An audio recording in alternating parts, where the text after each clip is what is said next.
Bien, bonjour à tous et bienvenue à cette nouvelle émission pour Univers VO. Alors, le thème que nous allons ouvrir et aborder cet après-midi est le commerce VO sur Internet, avec comme promesse, et on va essayer de vous y répondre parfaitement et très intelligemment en 3/4 d'heure, l'achat Internet du VO est-il en train de devenir la norme? Alors, pour répondre à cette question, j'ai autour de moi 4 invités qui sont des stars du commerce VO sur Internet. À tout seigneur, tout honneur, je commence Ladies First. Céline Villaes, directrice des achats de Yakaroulé. Yakaroulé, c'est tout simplement un portail automobile. Elle va se présenter, elle va présenter son entreprise dans 2 minutes. À côté d'elle, David Reyrol, qu'on a déjà vu dans une autre émission. David Reyrol, VPN, et ben tout simplement, c'est du Web to Store VO. À ma droite, à l'extrême, Fabien Domal, la société Speed. Speed, c'est un e-vendeur d'accessoires pour les concessions. Et donc, on parlera des accessoires sur le VO. Il y a peut-être des niches financières à trouver. Et puis, Étienne Palussière, Car Express. C'est une solution d'optimisation pour la rentabilité de votre activité VO. Donc là aussi, on va parler rentabilité et revenus. Maintenant, je vais demander à tout le monde de se présenter. Alors, on va laisser Céline respirer un petit peu. David, on commence par vous. Vous nous présentez VPN en 2 minutes? Oui, alors VPN sur la partie web du coup. Donc VPN Auto, on est en train de fêter nos 25 ans. On est des vendeurs de véhicules d'occasion très récents, 0 km depuis 25 ans. Et effectivement, pour revenir sur l'aspect web, on s'appuie sur un site internet qui s'appelle www.vpn-auto.fr qui a comme objectif de créer du lead pour le compte de notre réseau. On a aujourd'hui 27 points de vente indépendants qui nous suivent. Et effectivement, on est dans une logique Web to Store, mais avec un module dans notre site internet que l'on appelle e-shop, où le consommateur peut pré-réserver la voiture sur internet. On a des projets pour aller un peu plus loin, évidemment, dans les mois qui viennent, mais on en reparlera lors de la présentation, je pense. Et dernier point, ces 27 points de vente vont peser cette année à peu près 6500 voitures vendues au concept VPN. Merci David. Céline, vous nous présentez en 2 minutes Yakaroulé? Oui, bien sûr. Donc, Yakaroulé, portail de l'automobile. Nous avons fêté nos 13 ans hier. Alors, le chiffre, c'est bien, c'est un voilà, âge. le chiffre 13 devrait nous porter bonheur avec beaucoup de projets, notamment des mises à jour de catalogue. Nous avons depuis 1 an mis en place les petites annonces de véhicules d'occasion qui permettent aux garagistes ou aux particuliers de mettre leurs annonces sur notre site pour de la mise en relation. Nous implémentons également autour de ces petites annonces toutes les pièces liées à l'entretien du véhicule qu'ils vont acheter. On a pour vocation de pouvoir mettre en relation, mais aussi assurer le suivi, c'est-à-dire proposer des assurances et une qualité de service sur le véhicule acheté, sans le garantir bien sûr, mais on propose la présence d'experts pour l'achat. Très bien, merci Céline, très clair. Étienne, tu nous présentes Car Expresso? Oui, avec plaisir. Vous nous présentez Car Expresso. Alors, Car Expresso, c'est un e-assistant pour les particuliers qui souhaitent acheter un véhicule d'occasion. Concrètement, qu'est-ce que ça veut dire de l'autre côté? Ça veut dire qu'en fait, on va aider les particuliers à structurer leurs besoins, structurer leurs recherches, pour qu'au moment où on les met en relation avec des professionnels, on ne travaille qu'avec des professionnels qu'on a référencés comme étant des gens de qualité et de confiance. Il n'y ait plus d'ambiguïté, il n'y ait plus de temps perdu, que ce se fasse naturellement et très rapidement. Donc on optimise l'activité du pôle occasion, des garages, pour qu'il n'y ait pas d'ambiguïté et que les gens ne perdent pas de temps. Très bien, merci Étienne. Fabien, vous nous présentez Speed? Bien sûr. Donc Speed, c'est la solution e-commerce pour les accessoires des concessions automobiles. Donc on met en place en fait des sites e-commerce, des sites marchands pour les concessionnaires automobiles où ils peuvent vendre tous leurs accessoires sur toute la gamme de véhicules qu'ils vendent. Les clients achètent en ligne, se font livrer en concession, se font livrer à domicile et le tout sur un business model gagnant-gagnant pour le concessionnaire. Donc voilà, du vrai e-commerce. D'accord, merci beaucoup Fabien. Bien, alors on va traverser la France. Ce matin, nous nous adressions aux garagistes VO du Gers. Là, cet après-midi, on va s'adresser à un petit garage VO en Moselle. Et donc, on va essayer de façon simple de lui montrer l'évolution du monde VO à travers l'Internet. Alors, pour résumer la situation, en 15 ans, on est passé de la comparaison à l'intermédiation, de l'intermédiation à la recommandation et de la recommandation à la vente. Donc on a eu toute une évolution par époques successives, certains allant plus vite que d'autres, d'autres prenant des chemins de traverse. Et donc, c'est la première question que je vais poser à nos invités cet après-midi. C'est par rapport à cette évolution, où est-ce que vous vous situez? Comment vous voyez l'actualité? Et où allons-nous? Qui veut commencer? David, tu commences? Avec Vous plaisir. commencez? Moi, je la vois de manière assez simple, finalement. On est en tout cas, dans mon métier, on est des vendeurs de voitures d'occasion. C'est assez simple. C'est juste que les choses ont évolué, que 89%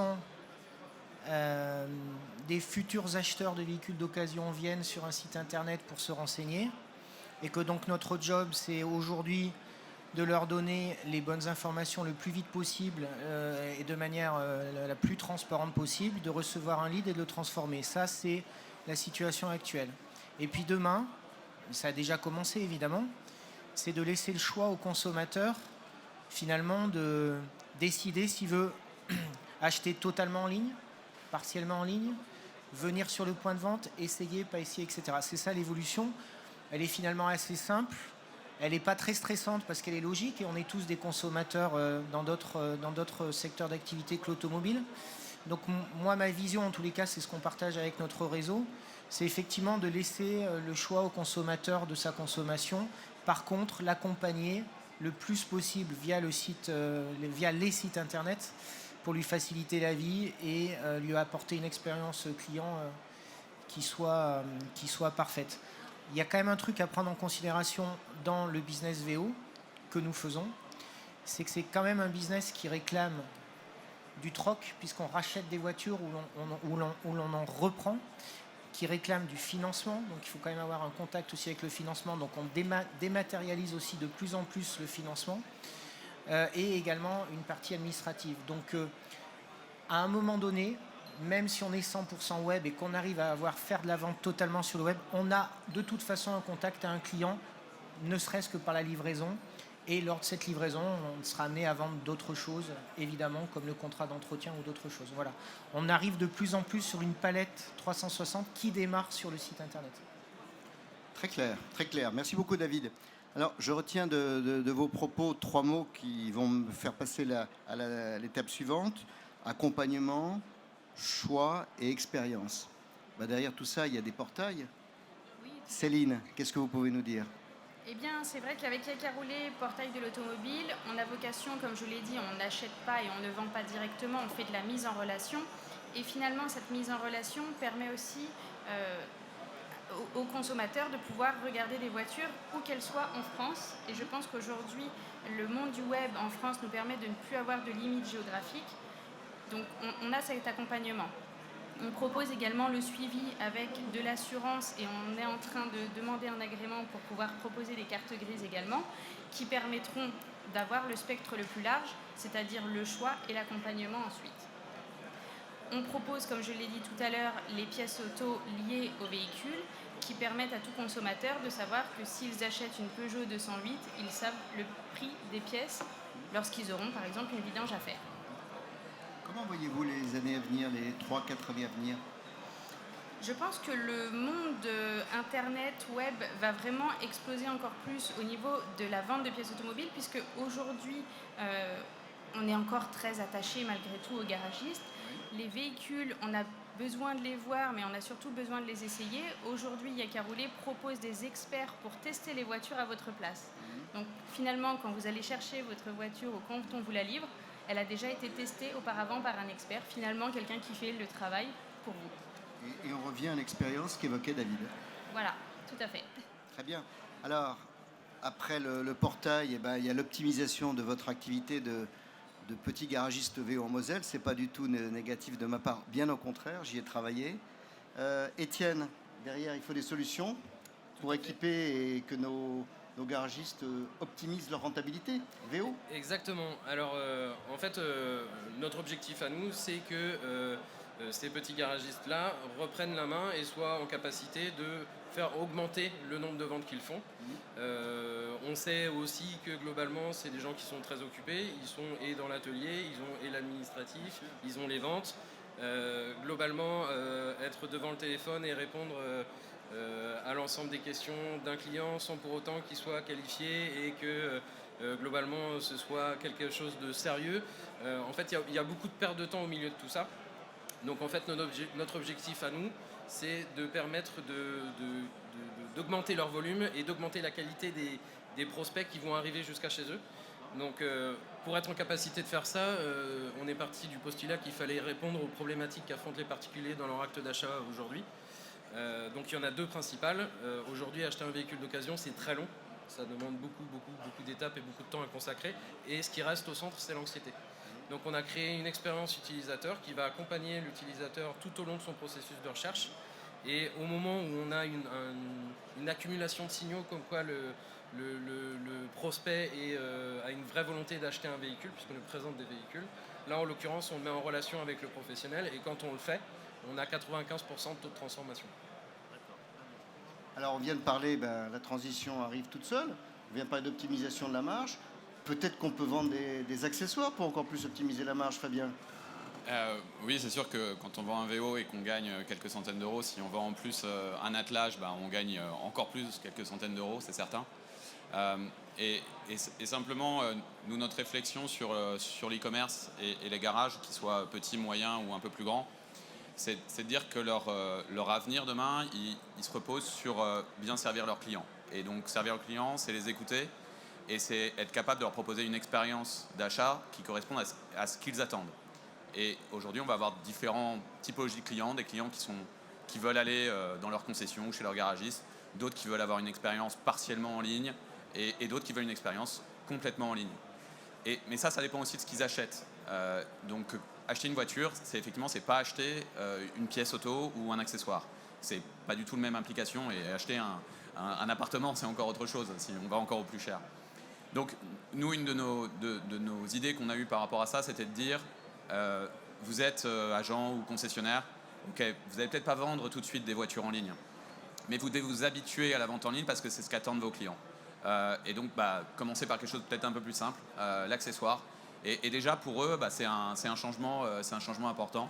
Mais pouvoir dire aux clients qui vous appellent est-ce que vous avez des tapis de sol pour ma Clio 4 pouvoir lui dire oui, regardez sur mon site et commandez en ligne, c'est quand même beaucoup mieux que de lui dire oui, passez en concession, vous me payez, et puis après, 3 jours après, vous revenez, je les aurai. Voilà. Donc c'est vraiment l'idée, c'est ça.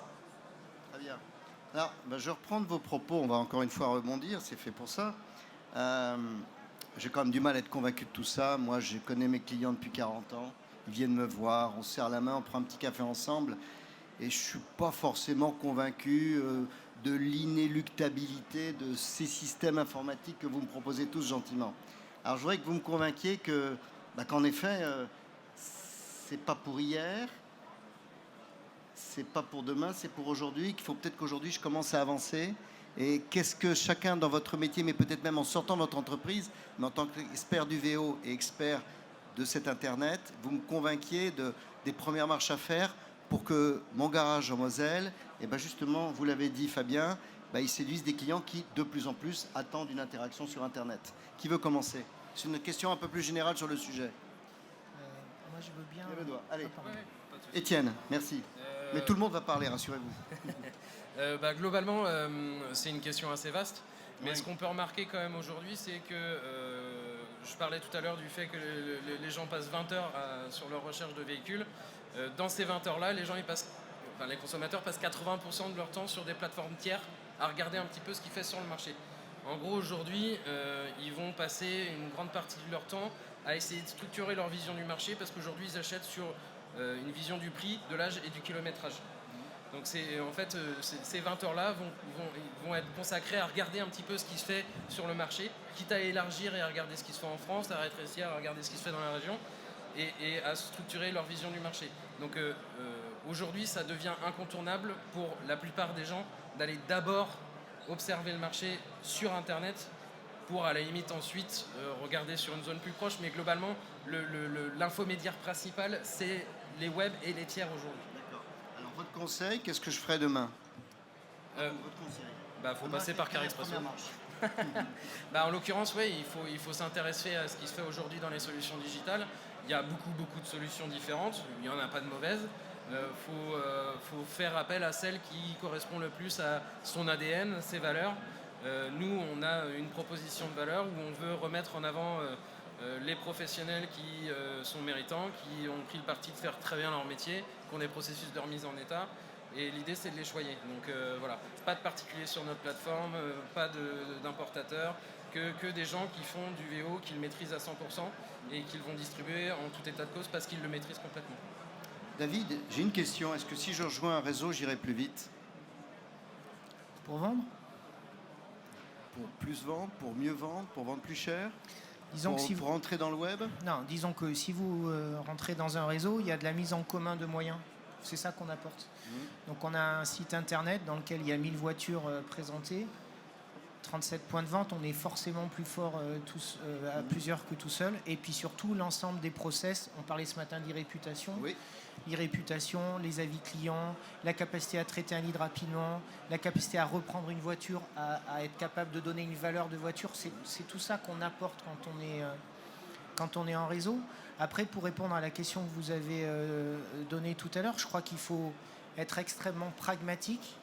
Le nombre de visites en concession ne fait que baisser et dans le même temps, l'audience des sites internet ne font que augmenter, des sites internet et des infomédiaires évidemment. Et donc notre job, c'est d'arriver à capter les gens qui viennent sur les sites et d'être efficace. Il y a une stat quand même qui est sortie la semaine dernière sur 150 000 leads étudiés. Alors je pense que c'est plutôt des leads VN. Pour les leads qui sont traités en moins de 10 minutes, ce qui est quand même pas très long, le taux de transformation est de 8,8%. Donc pour répondre à la question du petit garagiste qui est en Moselle et qui se pose des questions, bien sûr qu'il a potentiellement des gens qui vont venir sur son point de vente.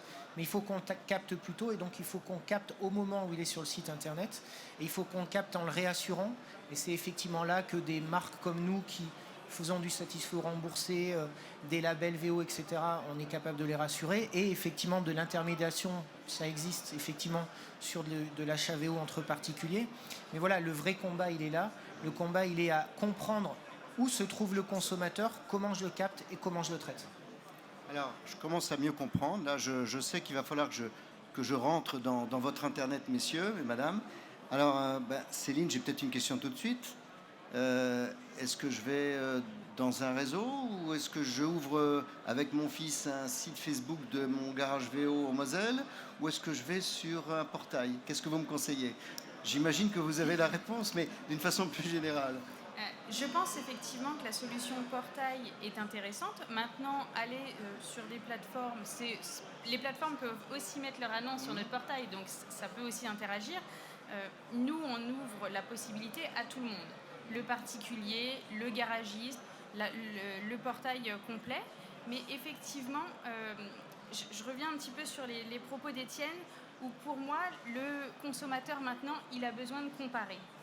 On n'achète plus une voiture comme c'était avant, où c'était vraiment un plaisir. Là, ça devient un petit peu l'outil obligatoire. Et effectivement, on veut le meilleur rapport qualité-prix. Peu importe où elle est, on se dit qu'il doit effectivement y avoir le moins de kilomètres, l'entretien fait.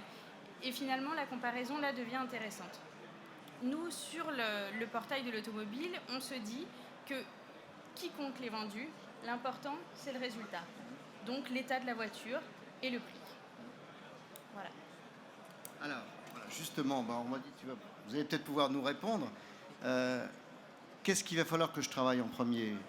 La profondeur de mon offre, l'attractivité de mes prix, l'essai, l'expérience client, l'image de mon garage depuis 30 ans. Qu'est-ce que vous me conseillez? En fait, c'est une équation assez... Tout. Ouais, c'est ça, c'est une équation assez complète en fait. Si on pas veut... tout dit, c'est vous qui allez tout dire. En fait, le premier niveau d'analyse, il se fait effectivement en ligne sur le prix, l'âge et le kilométrage. Et c'est ce qui fait un peu aujourd'hui le niveau aussi, l'effet un peu pervers des tiers qui se contentent de ces critères-là. Il faut aujourd'hui, si on veut permettre aux particuliers de faire un achat en toute confiance, de maîtriser l'intégralité des informations en fait.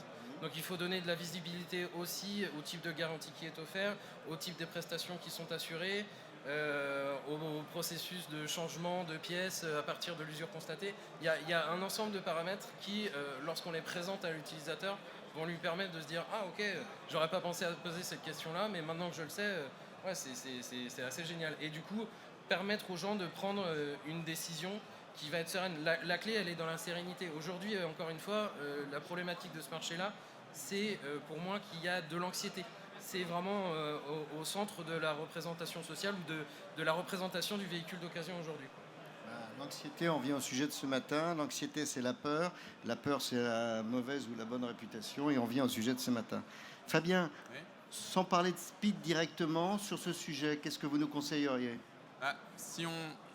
Si on parle de l'e-commerce comme l'étape ultime de l'évolution, mais je suis même pas certain que ça le soit forcément.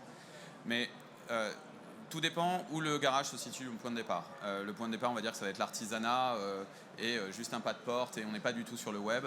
Et puis effectivement, si on dit que la fin c'est l'e-commerce, quelles sont les différentes étapes? Et il faut y aller. Il ne faut pas croire qu'on puisse passer de l'état artisanal à l'état e-commerce en une seule étape ou en une seule année. De toute façon, c'est pas possible, monsieur. Je ne sais pas. Je Voilà. ne peux pas faire. Donc il faut y aller progressivement, apprendre progressivement, s'entourer aussi parfois quand c'est un petit garage de professionnels ou simplement dans la famille, peut-être le fils ou la fille va être plus à même d'amener le garage vers différentes étapes. Et la première étape, c'est vrai, c'est probablement d'avoir une présence en ligne, commencer par ça et présenter donc ses VO en ligne. Et ça peut être fait déjà très simplement avec un site web. Aujourd'hui, il y a plein de prestataires qui permettent d'avoir des sites web pas chers et de présenter ses véhicules d'occasion. Et on commence par là, ça peut être la première étape. Et progressivement, on va aller travailler aussi avec des partenaires, diffuser ses VO autrement. Mais il faut vraiment le voir comme une étape, comme un chemin dont l'e-commerce n'est pas forcément la finalité. Mais en tout cas, c'est certain que rester purement dans l'artisanat local sans présence web, ça va devenir très atypique. Voilà. Bon, vous m'avez convaincu. Et surtout, j'ai bien retenu, je vais plus loin que le prix. Là, j'ai le kilomètre. Je vais dans la garantie aussi. Je vais dans toutes les prestations. Et puis, je vais m'attacher à une bonne expérience client. Alors, je voudrais m'arrêter quelques instants sur l'expérience client. Et je voudrais que chacun d'entre vous nous donne un bel exemple dans le commerce VO sur Internet, encore une fois, d'expérience client, soit qu'ils ont vécu dans l'entreprise, soit dont vous avez entendu parler. Qui veut commencer? Une belle expérience client, on en a tous, qui nous fasse rêver. Allez, Fabien, vous commencez. Si je peux effectivement donner un petit exemple sur le VO, on travaille avec des concessions qui effectivement vont vendre un véhicule d'occasion. Le vendeur va faire son travail en concession de vendre un véhicule d'occasion. Le client aura fait tout son travail avant, mais grâce aux outils et grâce à nous, par exemple, à l'e-commerce qu'on va mettre en place, le vendeur il va être capable de voir que son magasin a un hardtop pour le Alescan qu'il est en train de vendre qui va déstocker à moins 30, moins 40%. Et donc on va, grâce à l'e-commerce et grâce aux outils digitaux qui ont été mis en place dans la concession, valoriser la vente finale en disant c'est super, non seulement je vous vends le Alaskan que vous vouliez, mais en plus le hardtop, regardez, je l'ai à moins 40%. On n'a pas vendu la voiture dans le digital, mais déjà ce hardtop de Alaskan, il était visible sur le site du concessionnaire à moins 40, et c'est ça aussi qui avait amené le lead chez le client final pour vendre ce Alaskan, ce qui est quand même pas facile. Merci Fabien, très clair. Céline, une belle expérience client. Alors nous, les expériences clients sont un petit peu plus difficiles puisque finalement on ne les vit pas. On ne les vit pas, c'est le particulier qui se met directement en relation avec le garage et donc on n'a pas de problématique de vente ou d'achat. Mais effectivement, on voit au niveau du garagiste un engouement de plus en plus à être présent sur un portail de l'automobile puisque nous sommes passés aujourd'hui à plus de 100 000 annonces de véhicules sur notre site. Donc, je n'ai pas d'expérience particulière, je dirais, puisque nous, la relation se fait uniquement entre le particulier et le professionnel. Merci. David, une belle expérience. C'est marrant, la question est très simple et très compliquée. Je disais ce matin, on a 4000 avis clients sur notre site. Sur ces 4000 avis clients, il y a 96% d'avis positifs. Donc je dois à peu près avoir 3700 ou 3800 clients qui ont dit du bien de nous. Donc ça, c'est déjà pas mal. Et puis après, ça, c'est plus anecdotique qu'autre chose. Notre filiale principale est à Bordeaux. Et je rigole toujours de voir... Enfin, c'est pas que je rigole, je trouve ça vraiment sympa. Ça prouve qu'on a une image...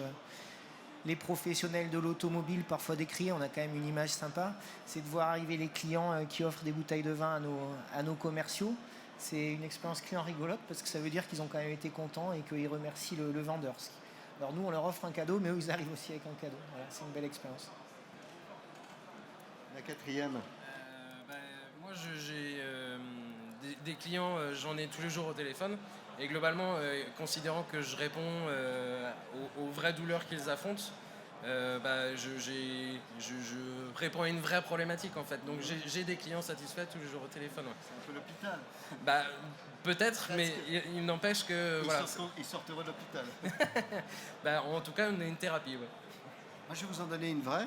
Je parlais ce matin du Gers. Et totalement vraie cette histoire. Je connais quelqu'un qui cherchait depuis des années une vieille voiture de collection d'un certain modèle, d'une certaine année, d'un certain type et d'une certaine couleur, et si possible d'un kilométrage pas trop ancien. Et grâce au web, il a trouvé à l'autre bout de l'Europe et il a assouvi grâce au web le fait de trouver la voiture qu'il cherchait, je crois, depuis une quinzaine d'années. Bien, on va aborder la dernière étape de cette petite réunion télévisuelle. Je voudrais que vous me parliez un peu de l'avenir. Donc maintenant, je suis convaincu, je vais y aller. Ça commencera par peut-être un portail, rentrer dans un réseau, utiliser plus ou moins 12 outils, plus ou moins vite.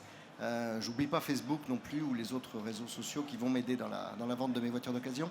Je voudrais qu'on parle un petit peu de l'avenir. Est-ce que ça veut dire que le métier et la vie du garagiste VO vont complètement changer dans les 5 ans qui viennent, ou peut-être plus tôt, peut-être plus tard? Qu'est-ce que vous en pensez les uns les autres? Qui veut commencer? David? Moi, je vais commencer. Il a déjà changé. Oui. Il a déjà changé. L'approche qu'on a avec les clients évolue. Je parlais tout à l'heure de la capacité à aller vite, à rassurer vite. On a une génération de... Je suis désolé, je suis un peu plus âgé que certains autour de la table. On a une génération de jeunes consommateurs qui va très vite, qui zappent très vite, mais qui, dans le même temps, ont besoin d'avoir des éléments de réassurance forts. Donc les éléments de réassurance passent dans des réseaux comme nous, par la marque, ce qu'elle apporte et comment elle rassure. Elle passe dans des business comme les vôtres par de l'intermédiation bien faite de particulier à particulier. C'est très rigolo. C'est à la fois, il y a un besoin d'aller extrêmement vite, de pouvoir comparer tout, et dans le même temps, un énorme besoin, surtout dans un moment très anxiogène d'ailleurs lié à l'automobile. On a besoin d'être rassuré. On a besoin de savoir qu'on n'aura pas de soucis. Donc le pari des distributeurs automobiles dans les années qui viennent, c'est d'adapter les équipes, parce que derrière un site internet, il y a des gens, il y a des hommes et il y a des femmes qui traitent le mieux possible. Et puis il y a effectivement de suivre ce mouvement et de le suivre en conscience, avec beaucoup d'envie et d'enthousiasme, parce que c'est finalement un support qui peut nous faire beaucoup plus de business pour le futur. Il faut qu'on s'adapte. Les équipes sont en train de s'adapter. On n'est qu'au début. Et moi, ma vision, mais alors c'est vraiment sur mon marché de véhicules d'occasion récents et de 0 km, encore une fois, c'est laisser le choix aux consommateurs. Vous l'avez bien exprimé tout à l'heure, on a une segmentation de plus en plus de typologies de marché, et c'est au client de choisir. On ne peut pas lui imposer d'acheter 100% en ligne, ou on ne peut pas lui imposer d'acheter 100% sur un point de vente. Par contre, on doit pouvoir lui laisser le choix d'avoir des solutions hybrides s'il le souhaite. Et à mon avis, ça va évoluer là-dessus. Et nous, on est en train de travailler un site internet qui va aller dans ce sens-là. Moi, personnellement, je fais du sport le plus possible. Parfois, j'ai envie d'aller chez Decathlon parce que j'ai envie d'y passer du temps. Parfois, j'ai envie que le produit arrive chez moi. Parfois, j'ai envie de le consommer chez moi par le web et d'aller le chercher chez Decathlon pour plein de raisons. C'est ça le choix que les distributeurs automobiles doivent apporter à leurs clients pour le futur, et c'est ça le pari. David, donnez-nous un scoop. Alors, c'est pour quand un nouveau site? Combien de mois? Ça prend beaucoup de temps, mais oui, on aura un site très sympa en 2020. Voilà, merci beaucoup de ce scoop. Bien, qui veut continuer la question? Allez. Ouais, je veux bien. Étienne, sans problème. dans les 5 ans qui viennent, comment vous voyez la situation? Surtout qu'effectivement, je suis très d'accord avec cette analyse-là. Concrètement, le web est un canal de diffusion de l'information. Il y a tout de suite, tout le temps. C'est effectivement très facile de la trouver. Mais pour autant, c'est pas pour ça que ça va complètement faire disparaître le rôle d'un point de vente, d'un vendeur. Aujourd'hui, la manière dont les gens se rassurent majoritairement, vu qu'ils n'arrivent pas à se rassurer sur l'objet de la vente, ils ne savent pas quelles questions se poser, etc., c'est par deux biais principaux. C'est le lieu de vente, comment il est structuré, est-ce que c'est joli, est-ce que c'est propre, et en regardant les gens dans les yeux. Donc même si... Pardon ? Ce qu'on fait d'ailleurs tous ici en ce moment. Exactement. Donc il y aura toujours besoin de cette chose-là. Même si effectivement, nous aujourd'hui, à notre humble échelle encore aujourd'hui, on vend 10% des véhicules en les livrant sur le pas de la porte. Donc c'est probablement un chiffre qui va en monter petit à petit. Mais il y aura toujours une utilité à avoir un point de vente, un atelier, des gens qui sont là en physique pour accueillir un gens. Vous me rassurez, j'existerai toujours en Moselle. Oui, moi j'en Bon, suis c'est persuadé. bien. Céline, votre vision du monde dans 5 ans? Je pense qu'on est un petit peu tous les quatre d'accord sur le sujet. Et le point d'entrée d'Internet, je vois une jeune fille qui essaye d'acheter sa première voiture. Ouais. Elle aura quand même toujours besoin d'aller avec son papa dans un garage. Certes, elle va dire j'ai vu cette voiture, mais elle aura besoin d'aller dans le garage pour pouvoir avoir le contact, pour faire essayer la voiture à son papa. Et je pense que finalement, en fait, tout est là. Oui, on regarde, mais le choix final, effectivement, on a besoin d'avoir la pièce entre les mains, on va dire. Alors là, en plus, vous rassurez les papas dont je fais partie, de jeunes filles. On a toujours notre place dans le... Aussi. Merci. Fabien? Oui, donc, alors c'est difficile d'avoir une boule de cristal, mais quand on voit différents métiers, pas simplement l'automobile, on voit évidemment que l'e-commerce va continuer de prendre de la place. L'auto, c'est quand même un produit spécifique, donc je suis parfaitement d'accord. Le physique va rester très important. Mais par contre, la tendance vraiment de fond, elle est que le pouvoir entre les vendeurs et les clients, grâce au web, il s'est vraiment renversé du côté des clients. Et ça va vraiment se renforcer dans les années à venir, avec notamment des générations d'acheteurs qui sont habitués à un niveau de service, à une immédiateté de service qu'on ne connaît pas dans nos garages, qui sont ouverts du lundi au vendredi, etc. Donc vraiment, moi, ce qui m'inquiète un petit peu potentiellement, c'est une tyrannie quasiment du client qui peut vraiment faire changer beaucoup de business models parce que les gens qui seront capables, en se réinventant, de répondre à cette tyrannie du client, et j'emploie le mot un peu volontairement parce qu'on voit beaucoup de métiers où le client il est devenu un peu tyrannique. Quand on voit les Uber, les Deliveroo, etc., ça devient dingue. On veut être livré à l'autre bout de Paris dans 5 minutes. Voilà. Et le client il devient comme ça, il est habitué à ça sur son smartphone, de l'immédiateté en permanence. Donc il va falloir faire attention à ça parce que les gens qui vont être capables de répondre à ça, peut-être avec Car Expresso ou d'autres, ou VPN, ou voilà, ils vont prendre des parts de marché. Donc il va falloir aussi que les garages plus traditionnels, gardent ça en tête et voient comment ils peuvent s'adapter à ça. Je retiens quand même qu'on a parlé de l'expérience client, on a parlé de conscience et d'enthousiasme. Peut-être que le comportement fondamental, l'éthique et la façon de travailler d'un garagiste VO pourra le protéger de ceux qui iront un peu trop loin et un peu trop vite. Bon, je vous remercie tous d'avoir assisté à cette émission. Je rappelle nos participants: David Rérol de VPN, Céline Villaes, Ia Caroulet, Étienne Palussière, Car Expressio, et Fabien Domal, Speed. Voilà, à très bientôt pour une autre émission. Merci beaucoup et à bientôt. Merci.